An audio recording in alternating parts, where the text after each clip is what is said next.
กำลังรับฟังรายการอยู่ทางสถานีวิทยุเพื่อการศึกษาพระพุทธศาสนาและวัฒนธรรมวัดฝายหินหลังมหาวิทยาลัยเชียงใหม่ภายใต้การนำของท่านผอ.ท่านพระครูวิสุวัฒน์วรกิจโจท่านผู้ฟังที่เคารพรักทุกท่านครับสถานีวิทยุเพื่อการศึกษาพระพุทธศาสนาและวัฒนธรรมนั้นเป้าหมายก็คือเพื่อเผยแพร่นะครับคือความรู้คือคำสอนขององค์พระสัมมาสัมพุทธเจ้าเพื่อให้คนทั้งหลายทั้งปวงที่นับถือพระพุทธศาสนาแล้วก็มานับถือนะครับได้ศึกษาได้เข้าใจเมื่อฟังแล้วได้เข้าถึงรักธรรมคำสอนพุทธศาสนานั้นเป็นศาสนาวิทยาศาสตร์นั่นก็คือเป็นศาสนาที่ก้าวหน้าก้าวไกลสอนทุกคนนั้นมีความคิดความเห็นที่เป็นวิทยาศาสตร์นั่นก็คือมีเหตุแล้วก็มีผลคนเราอยู่ในสังคมนี้ถ้าหากว่าเป็นคนที่มีเหตุมีผลรู้จักวิเคราะห์แยกแยะสิ่งทั้งหลายทั้งปวงทั้งในโลกธรรมแล้วก็โลกมนุษย์แล้วบุคคลนั้นก็จะอยู่ในสังคมนี้ได้อย่างสบายแต่ถ้าเมื่อใดก็ตามคนนั้นอมตุกไว้ตลอดบอกว่าเรื่องอะไรอย่างก็ตามที่มันเข้ามากระทบตาเข้ามาได้ยินมีโอกาสได้สัมผัสแล้วก็เกิดอารมณ์ลุ่มหลงมัวเมามันก็จะเกิดทุกข์นะครับทุกข์ถึงกายทุกข์ถึงใจเพราะฉะนั้นอยากจะให้กายสบายใจนั้นมันมีความสุขมีความอิ่มเอิบองค์พระสัมมาสัมพุทธเจ้าเพิ่งก็เลยบอกว่าหนึ่งจะต้องไม่กระทำในสิ่งที่บดีทั้งกายวาจาและก็ใจสองทำแต่สิ่งที่ดีๆที่เป็นประโยชน์ต่อตัวเก่าต่อคนรอบข้างต่อสังคมต่อบ้านต่อเมืองนี้สามทำใจให้สบายอย่าไปคิดนักนะครับอย่าไปคิดนักชีวิตนั้นก็จะมีแต่ความสุขปราศจากความทุกข์ร่างกายก็สมบูรณ์แข็งแรงนะครับแต่ถ้าว่าก่อนที่จะอู้ถึงเรื่องสบายนั้นก็ขอแก้คำพาดพิงจากรายการเชวินถิ่นไทยก่อนเชวินถิ่นไทยบอกว่าไปแอวเจียงไฮ้มาคนเจียงไฮ้นั้นโอ้หมวกกันน็อกก็บ่ใส่อีวะแมพก็บ่ใส่อีวะเขาขับรถมาหลังมอชอเขาก็เลยลองนับดูนักศึกษาเจ้าบ้านที่ผ่านหลังมอชอ10 คนแต่ขับรถเครื่องใส่หมวกกันน็อกแค่3 คน10 คนที่ผ่านที่ใส่แมพ ใส่แมพแค่3 คนมาใส่7 คนก็แสดงว่าเชียงใหม่เชียงไฮ้มันก็ปอๆกันเนาะนะครับในอย่างมันเป็นจีที่มันเป็นจีก็เพราะว่าขาดความรู้ขาดความเข้าใจในเรื่องของการใช้ชีวิตถามว่าหูก็หูว่าถ้าบ่ใส่แมพแล้วนะครับถ้าบ่ใส่หมวกกันน็อกแล้วมันก็จะเกิดความตุก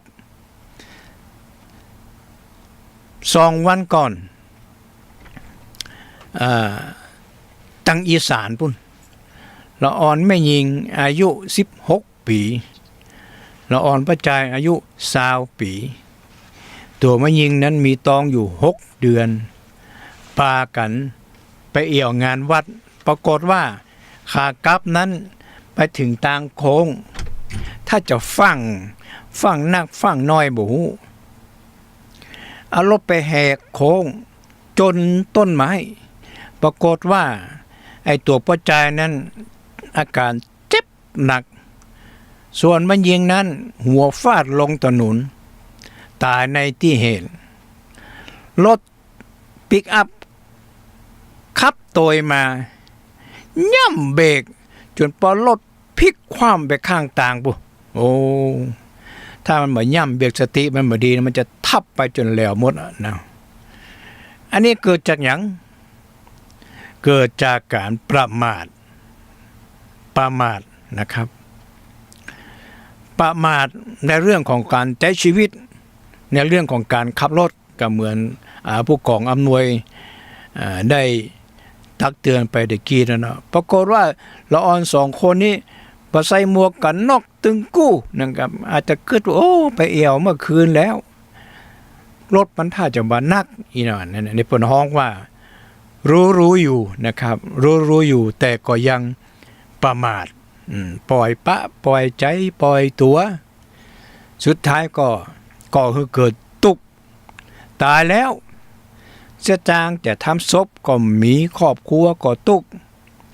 อ้ายบ่าวเขากำลังไปทำงานได้2 วันได้เงินอยู่1,000 บาทก็ต้องเบิกล่วงหน้าเพิ่นมาแล้วก็ลง Facebook ขอความช่วยเหลือนะครับช่วยเหลือไปยังพี่น้องชาวบ้านก็มีตึงคนฮื้อคนบ่ฮื้อคนทั้งต่อว่าสิ่งที่มันมาขอนี้มันจะว่าแตกว่าบ่แตะเขาว่าอีน่ะ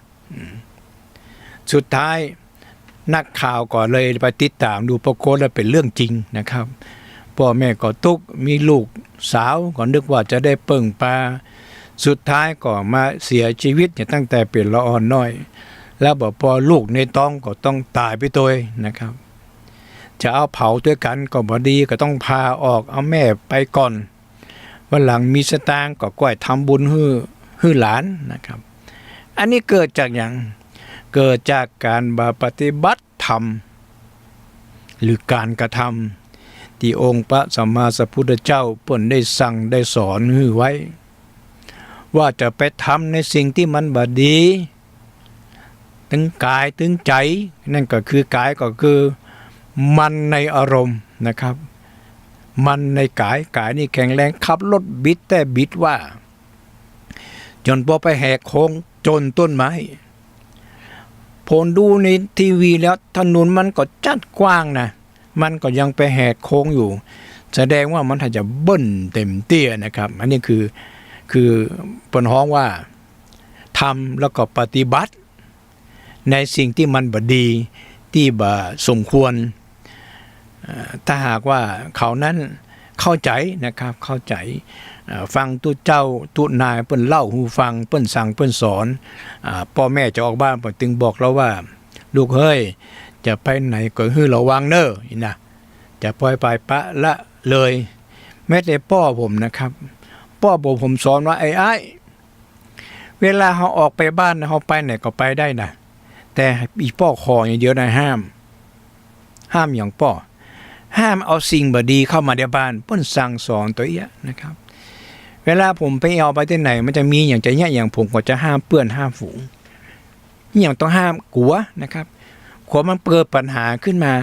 แล้วเอาปัญหานะเข้ามาบ้านเอาโอ้ป่อเฮาก็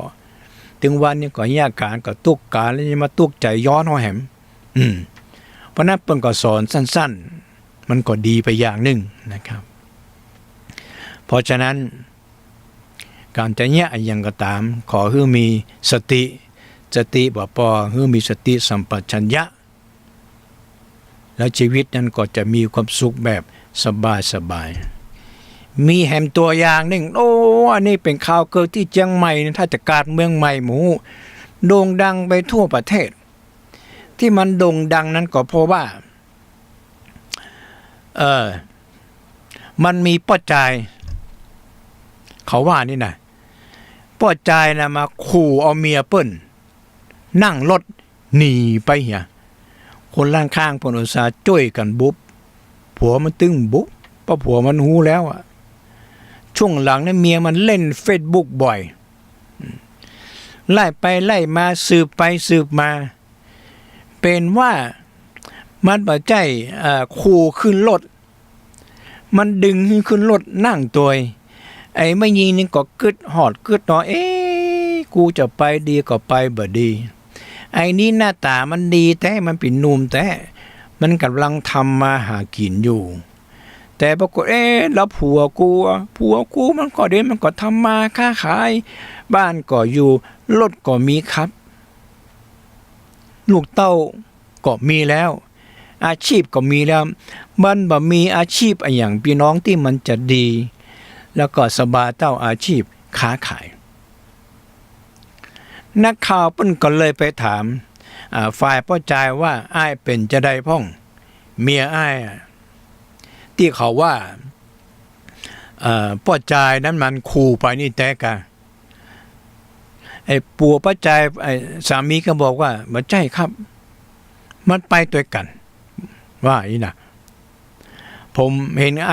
มาหลายเตื้อแล้วผมก็พยายามให้โอกาสแล้วในเมื่อมันอยากจะไปก็ปล่อยให้มันไปเถอะปล่อยให้มันไปเถอะนักข่าวก็ลองคิดดูแล้วกันผมกับเขานี่นะต่อสู้ดิ้นรนใจชีวิตตั้งแต่ถีบจักรยานไปทำมาหากินโอ้อยู่2 คนอดออมลูกแหมอดออมเก็บสตางค์จนกระทั่งมีร้านค้าขายของชำพี่น้องคิดดูด้วยขายของชำในการเมืองใหม่มันไม่ใช่ของซะน้อยนะมันเป็นของที่ถ้าขายเปิดได้ก็แสดงว่ามีลูกค้ามีฐานที่ดีจนมีร้านขายของชำที่การเมืองใหม่เดี๋ยวนี้นะบ้านผมก็มีรถยนต์ผมก็มีครับรถเครื่องผมก็มีลูกผมก็ได้เรียนหนังสือวันนั้นมันใครไปก็ปล่อยให้มันไปอันนี้เปิ้นฮ้องว่าทำในสิ่งที่บดีถึงกายถึงใจจิตก็บดีคิดเป็นอกุศลไปลุ่มไปหลงในอารมณ์ในไอ้หนุ่มน้อยอีน้องนั่นก็หน้าตาจะดีนะครับผมดูในหนังสือพิมพ์แล้วก็ดูข่าวที่เป็นออกคลิปกันมาเป็นข่าวดังในเชียงใหม่เมื่อกี่วันนี้มีแหมข่าวหนึ่งปรากฏว่า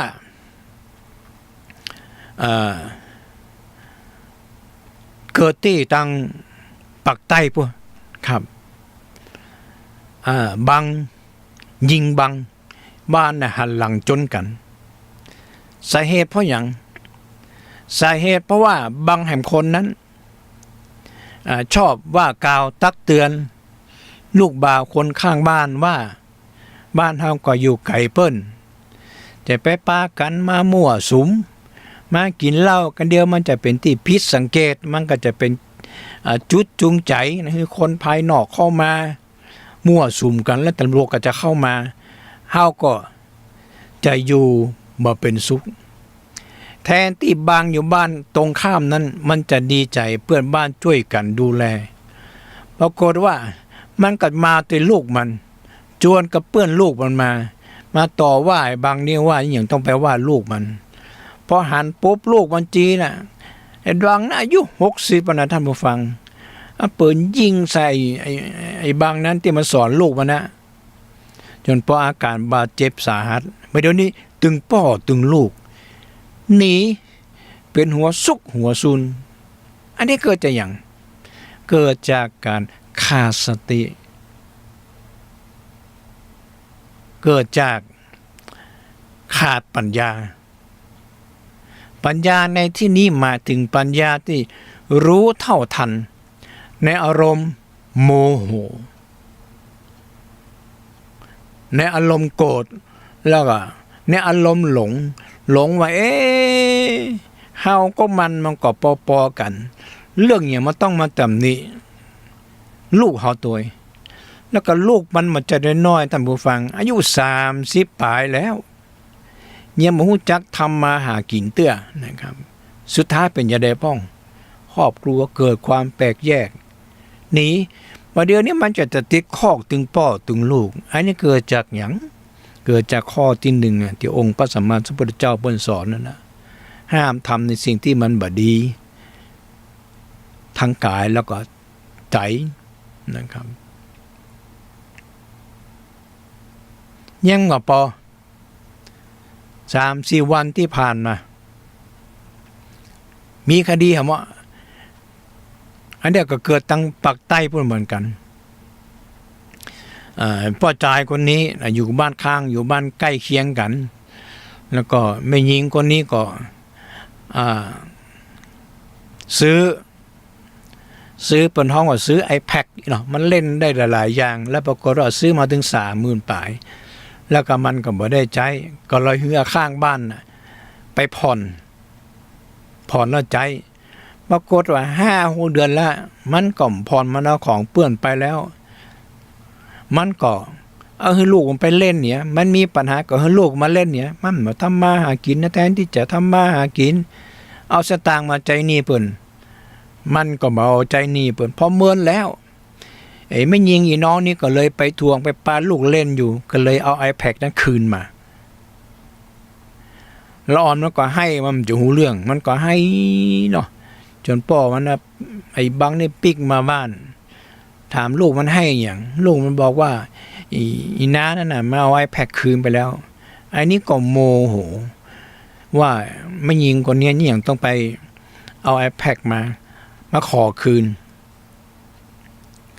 แล้วก็เมาเหล้ามาหาเปิ้นนะฮะจะมาเจรจาพาทีกับเปิ้น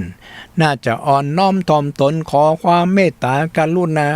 อันนี้ผลปรากฏว่าเมาเหล้ามาขู่เปิ้นนะครับขู่เปิ้นพ่อกับแม่น้องก็บอกว่าบางเฮ้ยปิกไปบ้านก่อนกะไอ้วันนี้มันถ้าจะอู้กันบ่ฮู้เรื่องเพราะว่าบางเมาไอ้นี้ก็อารมณ์โมโหโกรธเอาปืนยิงเลยนะครับยิงป้ออีน้องนั่นตายคาที่หน้าบ้านส่วนแม่น่ะก็บาดเจ็บสาหัสบัดเดี๋ยวนี้จะได้ไอ้บางนั่นก็หนีหัวซุกหัวซุนผมถามเถอะลูกมันให้แล้วใครจะมาดูแลลูกมันแล้วไผจะมาเลี้ยงลูกมันไผจะมาเลี้ยงเมียมันฆ่าคนตายฆ่าคนบาดเจ็บปุ่นเนาะถ้ามันแบบประหารชีวิตก็50 ปีพุ่นเนาะอันนี้มันเกิดจากการบ่มีสติบ่ฮู้จักตัวเก่าบ่ฮู้จักว่าตัวเองนั้นเป็นไขและจะต้องใช้ชีวิตอย่างใดชีวิตถึงจะมีความสุขอันนี้เป็นเรื่องที่ควรจะปรับปรุงแก้ไขเหมือนกับบกองอำนวยชีวิตจินไทยว่าได้กี้นั่นน่ะอันนี้โยงไปอเมริกาเฮียนเพิ่นน้อยการเลือกตั้งอเมริกาที่ผ่านมาอดีตประธานาธิบดีทำนะครับยะโสโอหังวางตัวกามเป็นใหญ่เป็นตำรวจโลกคิดแต่ผลประโยชน์ตัวเก่านะครับแต่ปรากฏว่าตัวเก่านั้นแทนที่จะทำความดีเป็นตัวอย่างเขาว่าข่าวออกมามีเงินหลายหมื่นล้านเหรียญ จ่ายภาษีแค่ไปถึง7 เหรียญเราที่ผ่านมาในโลกที่โลกเกิดโรคโควิดระบาดไปทั่วโลกนั่นเหมือนกันแต่ที่ทำจะลดทิฐิมานะเนาะดูประเทศจีนพ่องดูประเทศไทยพ่องเนี่ยอย่างประเทศเรานี้จีนมีประชากรถึง1,200 กว่าล้านคนอย่างจีนถึงสามารถควบคุมโลกนี้ได้อเมริกามีแค่300 กว่าล้านคนโอ้แต่ปรากฏว่าคนติดโรคโควิดน่ะไปเป็นล้านตายไปเป็นแสนตายไปเป็นอันดับ1ของโลกอันนี้เกิดอย่างเกิดจากผู้นำบ่เข้าถึงคำธรรมะก็เลยแบบปฏิบัติคิดว่าเอาเศรษฐกิจมาก่อนเอาคนนั้นไว้ทีหลังคิดคนเดียวบ่ฟังไผอันนี้คือส่วนสาเหตุแห่งส่วนหนึ่งที่ทำให้ทำมันแพ้การเลือกตั้งอเมริกาเกือบจะ 100% เกือบจะ 100% ผลปรากฏว่าหูแล้วนะครับผลออกมาการแน่ๆก็เลยไปเป่าหูยุยงคือแก่นำคือประชาชนฝ่ายที่เลือกข้างตัวเก่าไปบอยคอตเลือกตั้งในบางรัฐหาว่าเปิ้นนั้นช่อโกงตัวเก่าอันนี้เปิ้นฮ้องว่าขี้แป้จวนตีก็เหมือนว่าไหนขี้แป้จวนตีสมาชิกสภาผู้แทนราษฎรรวมถึงสวพรรคริพับลิกันเป็นพรรคของทรัมป์ออกมาด่าทรัมป์ว่าไอ้ทรัมป์เอ้ยมึงแป้เลยมึงไม่ยอมแป้นี่อีกก็บ่ใจเฉพาะตัวมึงจะแป้อย่างเดียวนะพรรคก็จะแป้จะจัดการตัวชาติก็จัดการตัวเฮาเนี่ยเป็นคนไปแปลว่ากล่าวให้ประเทศอื่นเปิ้นนะก็ว่าประเทศอื่นเปิ้นนั้นบ่มีประชาธิปไตยใจบ่กว้างมีแต่ใจเผด็จการนะครับแต่ปรากฏว่าตัวเองนั้นก็ทำเองด้วยอาการทำบ่ดีแทนที่คนรอบข้างจะส่งเสริมทำปรากฏว่าเพิ่นด่ากันทั้งประเทศด่าทั้งพรรคหมดอนาคตการเมืองไปเลยนะครับประธานาธิบดีทำอันนี้แหละการทำผู้ฟังครับมันเกิดจากผู้นำที่เปิ้นฮ้องกับผู้นำที่ไร้จิตสำนึกเป็นผู้นำที่บ่มีธรรมะอยู่ในหัวใจแต่ผู้นำที่มีธรรมะอยู่ในหัวใจแล้วเพิ่นจะฟังท่านผู้ฟังเพิ่นจะฟังเหมือนองค์สมมาสัมพุทธเจ้าไผจะว่ากล่าวไผจะตำหนิติเตียนเพิ่นจะนั่งฟังแล้วเพิ่นก็จะวิเคราะห์แยกแยะหาสาเหตุหาผลแล้วเพิ่นก็จะเอามาเอามาแก้ไขชี้แนะจึงทำให้ศาสนาพุทธของเขานั้นได้อยู่มาถึง 2,563 ปีอีกบ่กี่เดือนก็จะเริ่มปี64แล้วนะครับบัดเดี๋ยวนี้คนในหลายๆทวีปเริ่มหันมาศึกษาศาสนาพุทธของเฮาแม้แต่ในแอฟริกาก็มีศาสนาพุทธในยุโรปก็เริ่มมีวัดวาอารามของศาสนาพุทธยิ่งในอเมริกานะครับศาสนาพุทธนะเป็นที่เคารพนับถือในกว้างขวางในยุโรปบางประเทศนะครับเอาศาสนาพุทธนะเป็นศาสนาประจำชาติไปเลยนี่คือพุทธศาสนากำลังจะเจริญรุ่งเรืองไปทั่วโลกแต่นะครับแต่คนไทยเฮาซึ่งมีศาสนาพุทธเป็นศาสนาประจำชาติมาก่อนหน้านี้เมื่อเดียวนี้ บ่มีละเดี๋ยวนี้บ่มีละเกิดจากหยังมันก็เกิดจากผู้นำที่มีทิฐิเกิดจากผู้นำที่มีมานะคิดลบบ่คิดบวกคิดลบบ่คิดบวกมองว่าถ้าหากว่าไปบรรจุศาสนาพูดเป็นศาสนาประจำชาติแล้วต่อไปมันก็จะส่งผลกระทบถึงศาสนาอื่นๆมันคิดเองแล้วมันก็ออไปเอง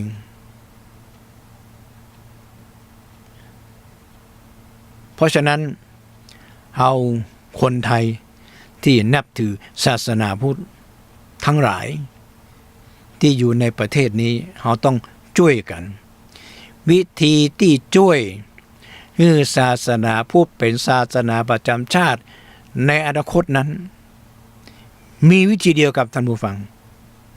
เราต้องศึกษาคำสอนของพุทธศาสนาให้เข้าใจแล้วก็เข้าถึงไม่ใช่ว่านับถือพุทธศาสนาแต่ปากถามว่านับถือศาสนายังข้านับถือศาสนาพุทธแต่ยังบ่รู้เลยว่าพุทธศาสนาแล้วแกนแท้ของพุทธศาสนานะเปิ้นสอนได้อย่างนะครับเพราะนั้นเราคนไทยเราต้องศึกษาให้เข้าใจให้เข้าถึงแกนของคำสอนของพุทธศาสนาแล้วผมเชื่อว่าถ้าหากว่าเขาได้เห็นเราทุกคนนั้นได้กระทำแต่สิ่งที่ดีสิ่งไหนที่มันบ่ดีเขาก็ละไว้เหียสุดท้ายก็ให้อภัย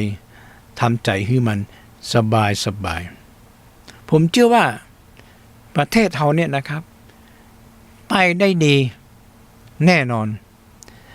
แต่ว่าถ้าหากว่าคนเฮาอยู่ในสังคมนี้ปากก็ว่าเป็นพุทธแต่ใจกับการการกระทำหรือการปฏิบัตินั้นมันบ่ใจพุทธบ้านเฮามันก็จะเสื่อมมีแต่สุดลงสังเกตได้จากไหนสังเกตได้จากม็อบทั้งหลายทั้งปวงที่ออกมาเดินกันถึงวันนี้ไอ้คนนั้นก็เดินอย่างไอ้คนนี้ก็เดินอย่างบ่เคยวิเคราะห์แยกแยะนะครับเคยวิเคราะห์แยกแยะบางคนนุ่งขาวห่มขาวยังไปวางกล้ามว่าเป็นคนที่รอบรู้อยู่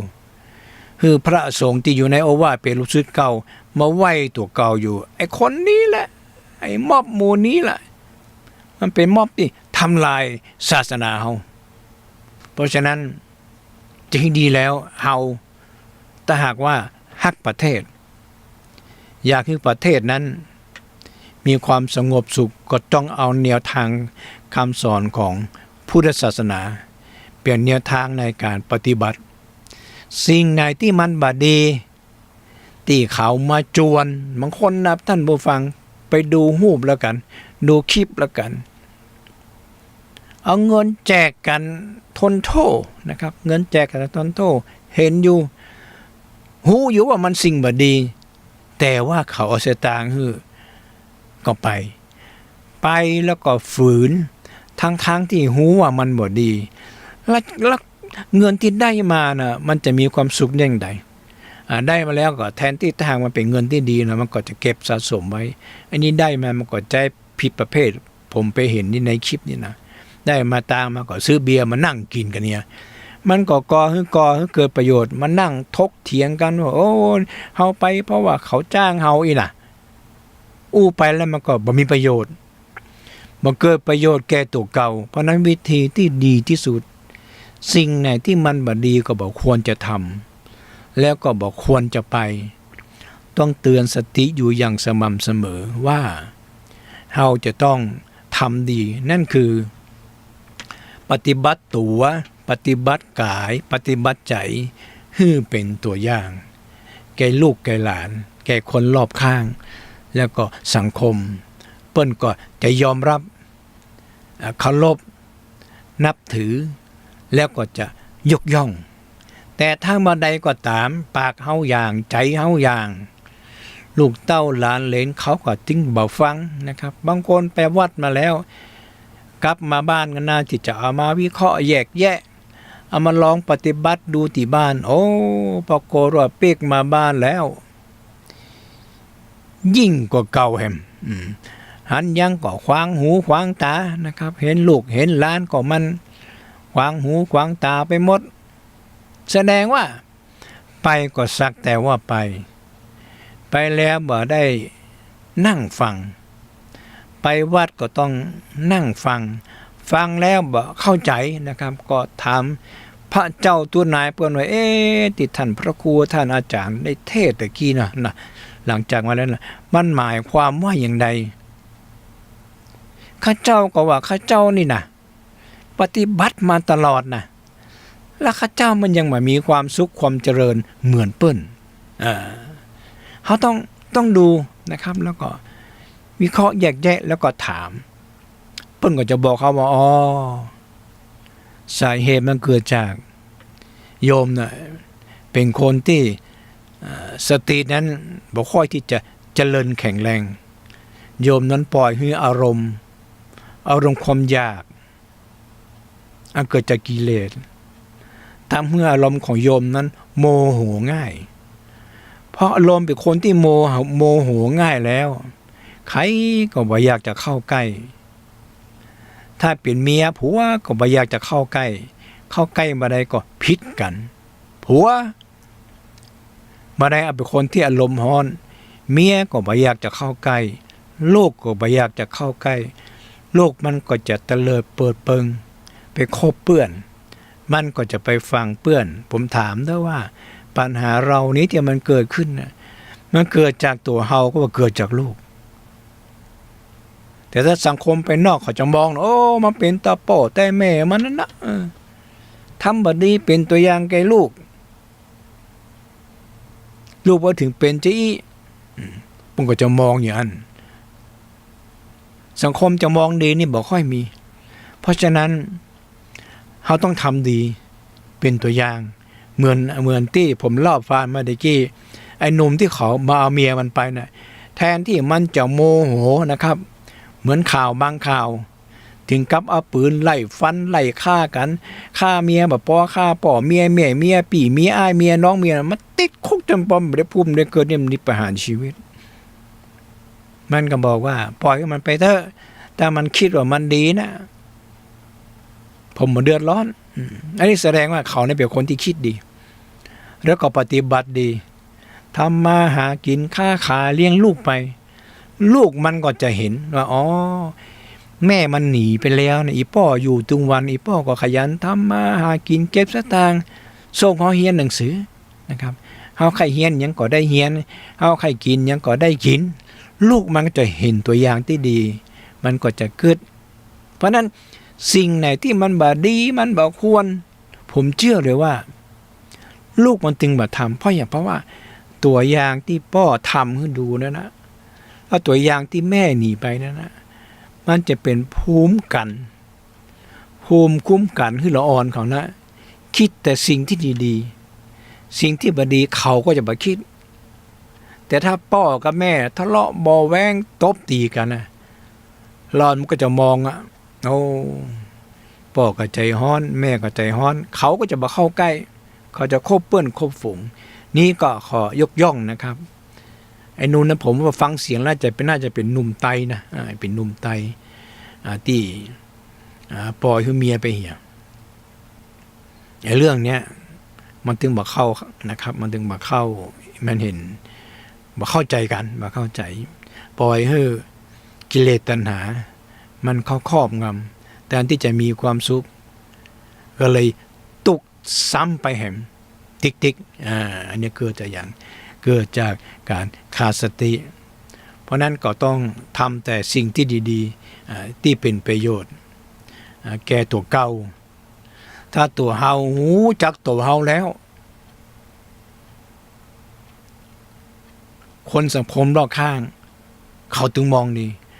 ว่าโอ้ในขณะนี้ เฮากำลังทำอะไรอย่างอยู่ในขณะที่เฮากินข้าวน่ะก็ถึงหยังถ้ากินงงกินน้ำล้ำโอ้ก็ถึงถ้ามีพ่อมีแม่ไม่ได้มานั่งกินตัวเนาะมันน่าจะมีความสุขนักกว่านี้ในเมื่อคิดแล้วก็ต้องทำโทรหาพ่อหาแม่มีสตางค์ก็แบ่งไปส่งไปให้พ่อให้แม่ได้ไปซื้อกินได้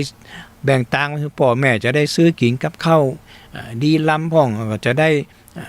ซื้อยาพ่องเนี่ยเป็นว่าได้บุญนะครับได้บุญคือพ่อแม่นั้นได้กินดีได้จะต่างมาซื้อยาพ่องรักษาพ่องพ่อแม่ก็จะมีความสุขใจแล้วความสุขกายก็จะบังเกิดขึ้นพ่อแม่ก็จะอายุยาวพอพ่อแม่อายุยาวแล้วมันก็เป็นภูมิคุ้มกันของเขาแหมคือลูกเขาแหมอันเนี้ยเปิดห้องว่าปฏิบัติดีแล้วก็ทำดีถ้าทำมาดีแล้วสังคมก็ตึงประนามมีตุเจ้านะครับอันนี้เปิดห้องว่าตุเจ้าสายป่าแต่ว่าวันซืนนี่มีมือถือเล่น Facebook แทนที่จะเล่น Facebook เปิดกะท่านผู้ฟังเป็นตุเจ้าเปิดรายการถ่ายทอดคือธรรมะตั้ง Facebook โอ้ในเมื่อศรัทธาเปิ่นได้ฟังแล้วโอ้ตูเจ้านี่ปฏิบัติดีมีศีลมีธรรมเปิ่นก็จะไปเอี่ยวหามีถึงในป่าพุ่นปรากฏว่าตูเจ้านี่เป็นเจ้าอาวาสนะวัดป่านะพอให้กิเลสตัณหาเขาครอบงำเอา Facebook นั่นน่ะส่งไปหาละอ่อนลูกศรัทธาเจ้าบ้านพี่น้องเจ้าบ้านส่งไปนี่อย่างละอ่อนนี่อยู่จันทร์ปฐมอายุ12ปีส่งหุบโป้ไว้บ่จัวละอ่อนมารับมานอนตัวสุดท้ายแม่เปิ้นเห็นเปิ้นก็เอาตำรวจไปยับมันก็ยังปฏิเสธอยู่สุดท้ายโดยจำนวนต่อหลักฐานก็ต้องซื้อไล่ไปไล่มามันจะมีคนเดียวท่านผู้ฟังมีเป็นซาวโอ้อยู่ในป่าเรียกว่าปฏิบัติเป็นว่าอยู่ไปในป่านั้นไปประพฤติในทางที่บ่ดีไปจุนี่แสดงว่าจุหลอกลวงเนาะพี่น้องชาวบ้านให้เปิ้นศรัทธาสอนเปิ้นแล้วตัวเองกระทำในสิ่งที่ชั่วร้ายยิ่งกว่าพี่น้องชาวบ้านเป็นแหมเพราะฉะนั้นสมควรแล้วครับที่ถูกจับศึกมันไม่ใช่ศึกบ่ได้นะท่านผู้ฟังมันจะติดคุกจนหัวโตเพราะฉะนั้นจะวัดป่าวัดบ้านนะครับขอให้ปฏิบัติยิ่งวัดในเวียงถ้าวัดในเวียงวัดไหนนี่ปฏิบัติทำในผมว่าวัดนี้สุดยอดเพราะอย่างเพราะวัดในเมืองนะมันมีสิ่งล่อใจมันมีสิ่งจูงใจนักนะครับนักกว่าตั้งป่ายังมีสิ่งล่อใจในเมืองจริงล่อใจนักแต่ถ้าวัดไหนนะปฏิบัติดีเป็นตัวอย่างศรัทธาก่อนจะเข้ามาเอี่ยวหาวัดนั้นก็จะเจริญรุ่งเรืองแน่นอนเพราะฉะนั้นก็ต้องยึดถือนะครับพระธรรมคำสั่งสอนขององค์พระสัมมาสัมพุทธเจ้าบ่กระทำในสิ่งที่มันบ่ดีทั้งกายวาจาและก็ใจข้อที่สองนะคือทำแต่สิ่งที่มันดีทั้งกายวาจาแล้วก็ใจข้อที่สามให้อภัยถ้าหากว่าผู้นำทั้งหลายโดยเฉพาะผู้นำบ้านเฮานั้นถ้าหากว่ายึดคำสั่งสอนขององค์พระสัมมาสัมพุทธเจ้าไปยึดถือแล้วผมว่าบ้านเมืองเฮาจะสงบจะมีความเจริญก้าวหน้าล้ำหน้าประเทศใกล้เคียงไปแน่นอนแต่ว่าเท่าที่สังเกตดูแล้วผู้นำประเทศเท่านั้นยังมีความทิฐินะครับทิฐิมานะลงตัวเก่าทิฐิมานะลงตัวเก่าทิฐิมานะลงตัวเก่าลงอย่างพ่องลงในอำนาจลงในวาสนาอำนาจที่มันได้โดยมาบ่ชอบทำวาสนาที่ได้มาเพราะว่าบ่ชอบทำพ ราะฉะนั้นวาจาแล้วก็ใจที่ออกมันในการแสดงออกนั้นมันจึงติดลบไปติดแต่ถ้าเมื่อใดผู้นำเฮานั้นลดทิฐิฟังนะครับฟังสิ่งไหนที่มันบ่ดีก็บ่ควรจะทำรู้อยู่ว่ามันบ่ดีแต่ก็ฝืนทำเพราะว่าหลงในอำนาจเพราะฉะนั้นทางผู้นำเฮานั้นลดทิฐิทำแต่สิ่งที่มันดีทั้งกายวาจาใจแล้วก็ให้อภัยเนี่ยโอ้สังคมนี้มันจะเคารพยกย่องเป็นยิ่งกว่ามหาบุรุษอีกนะครับยิ่งกว่ามหาบุรุษแต่ถ้าเมื่อใดก็ตามยังมีทิฐิมานะปล่อยให้บ้านเมืองนั้นล่มจมแล้วมันก็จะเป็นมหาบุรุษมันจะเป็นเลิกเป็นห้องว่าเลิกยิ่งกว่ามหาโจร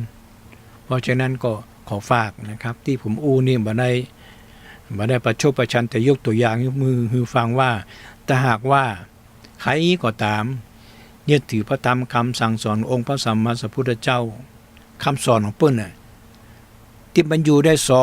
2,563 ปีเนี่ยเพราะว่าเปิ้ลสอนทุกคนนั้นเข้าใจในธรรมชาติของมนุษย์ทุกคนเปิ้ลบอกว่ามนุษย์ทุกคนที่เกิดมาเนี่ยมีความโกรธมีความโลภมีความหลงมีกิเลสตัณหาเหมือนกันหมดทุกคนบ่เว้นนะครับบ่เว้นแม้แต่ในห่มผ้าเหลืองแต่ไม่มีแต่ถ้าหากว่าคนไหนมีสติสัมปชัญญะรู้ว่าสิ่งนี้ควรสิ่งนี้บ่ควรกระทำสิ่งนี้บ่ควรสิ่งนี้บ่ควรแสดงออกรู้แค่นี้ล่ะนั่นแสดงว่าเข้าถึงในธรรมชาติเข้าถึงสัจธรรมอันแท้จริง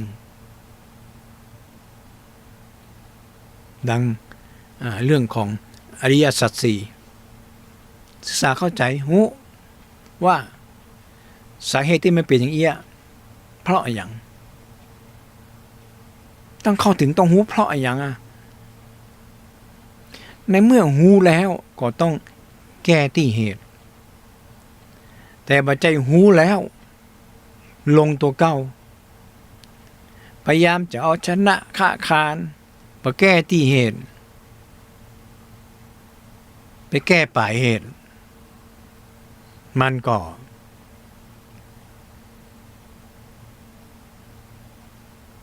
เกิดแต่ความทุกข์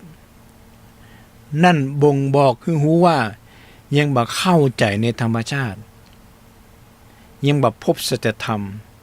ยังบ่เข้าใจตัวเก่าว่าตัวเก่านั้นกำลังคิดอะไรอย่างอยู่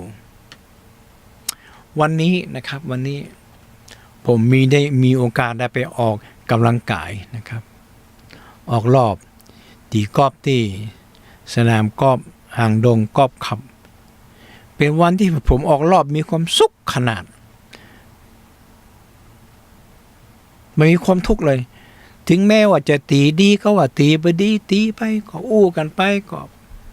ห้องเพลงไปสบายปรากฏว่ามีความทุกข์เลยจะดีก็บ่ดีทุกครั้งที่ผ่านมาถ้าตีบ่ดีกันมันเกิดอารมณ์ละถ้าอารมณ์บ่ดีมันก็จะบ่ดีตลอดโอ้วันนี้นี่ตีแบบสบายนะครับมาไปยึดติดในอารมณ์ความอยากนั่นคืออยากให้มันตีดีแต่ปรากฏว่าเราไม่ได้ซ้อมเลยอยู่ดีๆมาตีเนี่ยมันตึงบ่ดีนี่ก็ถือว่ากีฬาก็ถือว่าเป็นกีฬาที่ฝึกปฏิบัติทั้งกายแล้วก็ใจทั้งกายหมายความว่าเขาต้องซ้อมเตาวงเขามันดีวงมันจะดีใจมันก็ต้องดีใจมันต้องสบายแต่ถ้าไปยึดติดตั้งใจล้ำมันก็จะแป๊กมันก็จะบาดีอันนี้มาเปรียบเทียบกันให้กันฟังเหมือนกับครอบครัวเหมือนกันถ้าหากว่าทุกคนนั้น รู้จักในหน้าที่ตัวเก่าครอบครัวนั้นก็มีความสุขแต่ถ้าบัดใดครอบครัวนั้นถือทิฐินะครับถือว่าข้าเป็นสามีข้าต้องเป็นใหญ่ภรรยามีหน้าที่ทำไปถ้าคิดแบบนี้แล้วครอบครัวก็จะบ่มีความสุขแต่ถ้าหากว่าเราทั้งสองคนนี้ช่วยกันแบ่งเบาภาระขณะที่ภรรยาทำกับข้าวทำมื้อให้อาหารฝ่ายผู้ชายก็สอนลูกสอนการบ้านพ่องนะครับสอนการบ้านพ่องหรืออันก็เข้าบ้านก็เก็บลบปัดกวาดบ้านถูบ้านหดน้ำต้นไม้หดน้ำต้นไม้แล้วกลับเนาะมาดูลูกเหรอว่าลูกทำการบ้านแล้วกันลูกบ่เข้าใจอย่างพ่องก็ชี้แนะในเมื่อภรรยาเห็นฝ่ายสามี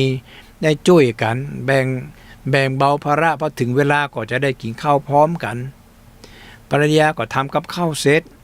ลูกก็ทำการบ้านเสร็จต้นไม้ก็หดเสร็จบ้านก็กวาดเสร็จมันจะมีความทุกข์อย่างในใจเลยท่านผู้ฟังทุกคนทำดีเหมือนกันหมดความครัวและมีความสุขมีความเจริญแน่นอนแต่ถ้าบันไดก็ถึงเข้าไปถึงบ้านพ่อจ่าถ้าแบบเปิดดูถ้าสมัยก่อนก็นั่งอ่านหนังสือพิมพ์เนี่ยดูดบุหรี่อย่าสมัยนี้ก็นั่งดูทีวีอย่าแล้วก็บอกพอเอาเบียร์มาเปิดนั่งกินข้างๆอย่าภรรยาก็ทำกับข้าวไปนะครับทำกับข้าวเอาไปกินมื้อเย็นหรือเปล่าทำข้าวกับแก้มื้อแหมภรรยาเขาก็จะไม่อาจจะบ่คิดนะครับเหมือนข้าวเนี่ยมันอาจต้องคิดเมื่อรายจ่ายในครอบครัวมันเกิดความบ่สมดุลบ่พอแล้วมันต้องคิดละแต่ถ้าทำอย่างผมว่าเนี่ยรายรับรายจ่ายในครอบครัวมันเกิดความสมดุล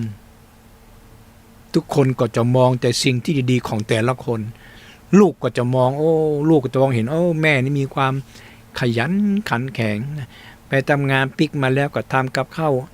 เซาะของกินที่มันดีๆทั้งนั้นมาคือเฮากินพออีป้อแล้วอีป้อก็กลับมาถึงบ้านอีป้อก็กวาดบ้านรดน้ำต้นไม้แล้วก็มาช่วยสอนการบ้านเขาว่ารอมันก็จะคิดอันนี้คือเป็นภูมิคุ้มกันที่ดีคือแก่ละอ่อนผมรับรองเลยว่าละอ่อนนั้นขอออกไปสู่สังคมภายนอกแล้วเขาจะเป็นคนดีเขาไปเรียนหนังสือเขาก็จะตั้งใจฟังเพื่อนเขาเนี่ยบ่สามารถจะเข้ามาครอบงำจิตใจเขาได้เด็ดขาดเพราะว่าเขาเห็นตัวอย่างที่ดีจากพ่อจากแม่แต่ถ้าเมื่อใดพ่อแม่ก็เข้าบ้านนะก็ทะเลาะเบาแว้งกันจะออกบ้านก็พิษหัวกันลูกมันก็จะบ่มีสมาธิในการเรียนหนังสือเพราะมันบ่มีสมาธิในการเรียนหนังสือแต่ละวิชาละอ่อนมันก็จะบ่เข้าใจท่านผู้ฟังถ้าบ่เข้าใจครูเพิ่นก็ตำหนิเราเฮียนก็บ่ตันเปื้อนเอาละกันนี้ละไปกันใหญ่ละพ่อแม่ก็ว่าก็จะบ่ฟังละก็จะเถียงละพอลูกเถียงพ่อก็โมโหศาสนาเพิ่นบอกว่าเฮาต้องวิเคราะห์แยกแยะถึงเหตุและผลว่าเนี่ยหยังครอบครัวเฮาถึงบ่มีความสุขเนี่ยหยังภรรยาถึงเป็นคนที่ขี้งุนงิดเนี่ยหยังเฮาถึงเวลาเฮาเห็นหน้าลูกเขามีเฮาถึงอารมณ์มันบ่ค่อยดีเนี่ยพระพุทธเจ้าเพิ่นสอนให้เฮาเรียนรู้ตัวเก่าถ้ามาได้เรียนรู้ตัวเก่าหูแล้วเนี่ยนั่นก็แสดงว่าเข้าถึงคำสอนมันจะเป็นภูมิคุ้มกันให้ตัวเฮาเองเฮาไปที่ทำงานเฮาก็จะมีความสุขมีความสบายบ่เครียดบ่เอาความทุกข์ความเครียดไปที่ทำงานเพื่อนฝูงใครก็ฟังคำอู้แล้วก็อู้จาก็ม่วนเพราะว่ามันมีความทุกข์อยู่บ้านมันมีความสุขมันก็จะทำงานอย่างสบายนะว่าทำงานแบบสบายผลงานมันก็ออกผลงานมันออกแล้วหน้าที่กับงานมันก็จะมีความก้าวหน้าคนที่เป็นผู้นำองค์กรน่ะ มันจะเลือกใครมันจะใจใครเนี่ยผมต้องดูว่าเลือกแล้วใจแล้วงานมันเกิดใจแล้วมันบ่ส่งผลกระทบแต่ถ้าหากว่าเข้าไปทำงานก่อเครียดบ่เข้ากับเพื่อนฝูงบ่เข้ากับเพื่อนร่วมงานเพราะว่าอยู่บ้านก่อเครียดมาถึงก็มาลงอารมณ์ใส่ที่ทำงานอันนี้บ่ก้าวหน้าแน่นอนแป๊กเปื่อนพอไปเป็น48 49เป็นหัวหน้าหน่วยงานแล้วขึ้นจะเป็นรองอธิบดีหัวหน้าปอเป็นรองอธิบดีเป็นอธิบดีแล้วตัวเองยังเป็นลูกจ้าง45 46อยู่โอ้อีแสดงว่าเป็นคนที่ใจบ่ได้นะครับเพราะฉะนั้นท่านผู้ฟังที่กำลังรับฟังรายการนะครับที่พึ่งทางใจอยู่ทางสถานีวิทยุเพื่อการศึกษาพระพุทธศาสนาและก็วัฒนธรรมวัดฝายหินนะครับหลังมหาวิทยาลัยเชียงใหม่ขึ้น FM 104.5 เมกะเฮิรตซ์อยู่ในขณะนี้นะครับผมอาจารย์สิทธิพรพัฒนะสามคำพูดดำเนินรายการก็ขอส่งคำอำนวยอวยพรให้ท่านทั้งหลายที่ได้มีโอกาสรับฟังในรายการนี้หรือว่าบ่ได้รับฟังหรือว่าคิดจะรับฟังก็ตามขอให้สิ่งที่ผมได้แบ่งนะครับได้แบ่งความรู้ไปในวันนี้นั้นจงเป็นภูมิคุ้มกันให้ทุกท่านนั้นมีแต่ความสุข